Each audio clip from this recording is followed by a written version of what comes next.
Daily bus Malayalam ചാനലിലേക്ക് എല്ലാവർക്കും സ്വാഗതം. ഹൈന്ദവ വിശ്വാസമനുസരിച്ച് സപ്ത ചിരഞ്ജീവികളിൽ ഒരാളാണ് ഹനുമാൻ. പരമശിവൻ തന്നെയാണ് ഹനുമാനുമായി അവതരിച്ചത് എന്ന് ശിവപുരാണവും ദേവി ഭാഗവതവും പറയുന്നു. മഹാബലവാനായ വായുപുത്രനാണ് ഹനുമാൻ എന്നാണ് വിശ്വാസം. ശ്രീരാമസ്വാമിയുടെ പരമഭക്തനും ആശ്രിതനുമായ ഹനുമാൻ രാമനാമം ചൊല്ലുന്നിടത്തെല്ലാം പ്രത്യക്ഷനാകുമെന്ന് വിശ്വസിച്ചു വരുന്നു. ഹനുമാൻ സ്വാമിയുടെ ജന്മനക്ഷത്രം മൂലമാണ്. അഞ്ജന എന്ന വാനരയുടെ പുത്രനായി ത്രേതായുഗത്തിലാണ് ഹനുമാൻ ജനിച്ചത്. അഞ്ജനയാകട്ടെ ഒരു ശാപത്താൽ വാനരയാവേണ്ടി വന്ന ഒരു അപ്സരസായിരുന്നു. ശിവന്റെ ഒരു അവതാരത്തെ പ്രസവിക്കുമ്പോൾ പഴയ രൂപം തിരിച്ചു കിട്ടും എന്നായിരുന്നു ശാപമോക്ഷം. അഞ്ജനയുടെ ഭർത്താവ് കേസരി ശക്തനായ ഒരു വാനരവീരനായിരുന്നു. മുനിമാരെ ഉപദ്രവിച്ചിരുന്ന ഒരു ഭീകരനായ ആനയെ കൊന്നതിനാലാണ് ഇദ്ദേഹത്തിന് ഈ പേര് ലഭിച്ചത്. കേസരിയോടത്ത് അഞ്ജന ശിവൻ തന്റെ പുത്രനായി ജനിക്കണം എന്ന് വളരെ കഠിനമായി പ്രാർത്ഥിച്ചിരുന്നു. ഇതിൽ സംപ്രീതനായ ശിവൻ ഈ വരം അവർക്ക് നൽകി. അങ്ങനെ ശിവനാണ് ഹനുമാനായി ജനിച്ചതെന്നാണ് ഹൈന്ദവ വിശ്വാസം. അഞ്ജനയുടെ പുത്രനായി ജനിച്ചതുകൊണ്ട് ആഞ്ജനേയൻ എന്നും അറിയപ്പെടുന്നു. രാക്ഷസ രാജാവായ രാവണന്റെ തടവിൽ നിന്നും രാമന്റെ ഭാര്യയായ സീതയെ കണ്ടെടുക്കാനുള്ള ദൗത്യത്തിൽ രാമനു വേണ്ടി ദൂതു പോയതാണ് ഹനുമാൻ ചെയ്ത കൃത്യങ്ങളിൽ പ്രധാനപ്പെട്ടത്.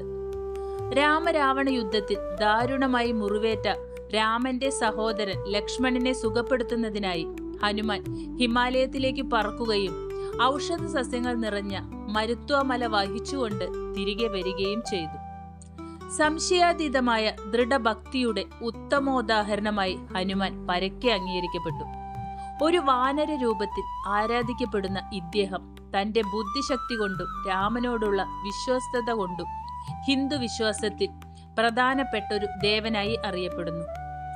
രാമനാമം ജപിക്കുന്നിടത്ത് ഹനുമാന്റെ സാന്നിധ്യം ഉണ്ടാകുമെന്നും നവഗ്രഹ ദോഷങ്ങൾ പ്രത്യേകിച്ച് ശനിദോഷം ഹനുമത് ഭക്തരെ ബാധിക്കില്ലെന്നുമാണ് ഭക്തരുടെ വിശ്വാസം. 5 തലകളുള്ള ഹനുമാന്റെ വിരാട രൂപം പഞ്ചമുഖ ഹനുമാൻ എന്നറിയപ്പെടുന്നു. വരാഹമൂർത്തി വടക്കും, നരസിംഹമൂർത്തി തെക്കും, ഗരുഡൻ പശ്ചിമ ദിക്കും, ഹയഗ്രീവൻ ആകാശത്തേക്കും, സ്വന്തം മുഖം പൂർവ്വ ദിക്കിലേക്കും ദർശിച്ചുകൊണ്ടുള്ള 5 മുഖം ആണ് ഇത്. പഞ്ചമുഖ ഹനുമാനെ ആരാധിക്കുന്നത് സർവരക്ഷാകരമാണ് എന്നാണ് ഹിന്ദു വിശ്വാസം.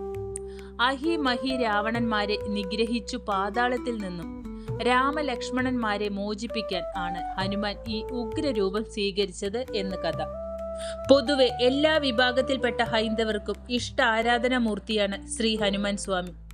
രാമായണത്തിൽ കഥയിൽ ശ്രീരാമചന്ദ്ര ഭഗവാനോടൊപ്പം ശ്രീ ഹനുമാൻ സ്വാമി ഭക്തജന ഹൃദയങ്ങളിൽ നിറഞ്ഞു നിൽക്കുന്നു. വിജയത്തിന്റെയും നിഷ്കളങ്ക ഭക്തിയുടെയും പര്യായ പദമായി ശ്രീ ഹനുമാൻ സ്വാമിയെ പുരാണങ്ങളിൽ പുകഴ്ത്തുന്നു.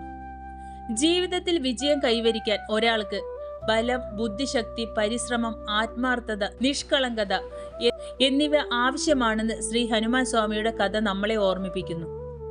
കേസരിയിൽ നിന്നും ശൗര്യവും, പിതാവായ വായു ഭഗവാനിൽ നിന്ന് ശക്തിയും ശുദ്ധതയും, മാതാവായ അഞ്ജനയിൽ നിന്ന് അസാമാന്യമായ ബുദ്ധിശക്തിയും, തന്റെ ഗുരുവായ ശ്രീ സൂര്യ ഭഗവാനിൽ നിന്നും ആത്മാർത്ഥതയും ഗുരുകടാക്ഷവും ഹനുമാൻ സ്വാമി നേടി. ആഞ്ജനേയൻ, ബജ്രംഗബലി, കേസരി നന്ദൻ, മഹാവീരൻ, പവനപുത്രൻ എന്നീ പല പേരുകളിലും ശ്രീ ഹനുമാൻ സ്വാമി അറിയപ്പെടുന്നു. പല വിഭിന്നമായ ഭാവങ്ങളിൽ ശ്രീ ഹനുമാൻ സ്വാമിയെ ആരാധിക്കുന്നു. 2 കൈകളും തൊഴുതുകൊണ്ട് രാമചിന്തയിൽ മുഴുകിയിരിക്കുന്ന ഭക്ത ഹനുമാൻ, ഗദാധാരിയായി ഹിമാലയത്തിൽ നിന്ന് ഔഷധ മലയുമായി പറക്കുന്ന ഭാവം, ശ്രീരാമനെയും സീതാദേവിയെയും തോളിലിരുത്തി പറക്കുന്ന രൂപം, പഞ്ചമുഖ ഹനുമാൻ തുടങ്ങിയവ. ഹനുമാൻ എന്ന പേര് വരാൻ കാരണം ബാലനായിരിക്കെ പഴമാണെന്ന് കരുതി സൂര്യനെ വിഴുങ്ങാനായി ചാടി ഭയന്ന സൂര്യഭഗവാൻ ദേവേന്ദ്രനോട് സഹായം അഭ്യർത്ഥിച്ചു. അങ്ങനെ തന്റെ വജ്രായുധത്താൽ ഹനുമാനു നേരെ പ്രയോഗിച്ചു ദേവേന്ദ്രൻ. വജ്രായുധത്താൽ മുഖത്തിന് വൈകല്യമുണ്ടായി. ഹനുവിൽ നിന്ന് മുറിവുണ്ടായതിനാൽ ഹനുമാൻ എന്നറിയപ്പെടുന്നു. ഇതുപോലെയുള്ള വീഡിയോ നിങ്ങൾക്ക് കാണാൻ താല്പര്യമുണ്ടെങ്കിൽ എൻ്റെ ചാനൽ സപ്പോർട്ട് ചെയ്ത് സബ്സ്ക്രൈബ് ചെയ്യൂ. Thank you.